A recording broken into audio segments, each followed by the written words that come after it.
मालिक, मैं चाहूँ तो आपसे बदला ले सकता हूँ। इतने लंबे समय से आप मेरा फायदा उठा रहे हैं। आपने कभी भी मेरे बुढ़ापे को और मेरी कमजोरी को नहीं देखा।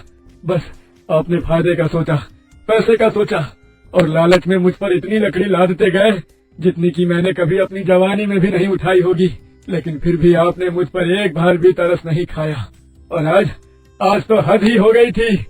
आज आप मुझ पर इतना बोझ लादने जा रहे थे कि शायद मेरी जान भी चली जाती।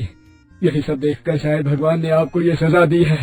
मैं चाहूँ तो आपको अकेला छोड़कर यहाँ से भाग सकता हूँ, लेकिन नहीं, मैं इंसानों की तरह मतलबी नहीं हो सकता। मैंने आपके घर का खाया है, उस रोटी का एहसान मैं जरूर चुकाऊंगा। मैं आपकी जान जरूर बचाऊंगा। बैल विधान को जैसे तैसे बैलगाड़ी में चढ़ाकर सीधा वैद्य के पास ले जाता है। वैद्य उसका इलाज करते हैं, जिससे विधान की जान बच जाती है। अब इस घटना के बाद विधान की आंखें खुल चुकी थी। विधि, तुम सही कहती थी। मुझे इस बूढ़े बैल पर इतना बोझ नहीं लादना चाहिए था। शायद मुझे सबक सिखाने के लिए भगवान ने ये सजा दी। चलिए, समय रहते आपकी आंखें खुल गई, यही बहुत बड़ी बात है। अब इस घटना के बाद विधान पूरी तरह से सुधर गया था। उसने उस बूढ़े बैल पर लकड़ी लादना भी छोड़ दिया था। अब बैल को घर पर ही रखकर उसकी सेवा करता था, और पहले की तरह वो खुद जंगल लकड़ी लेने चला जाता था।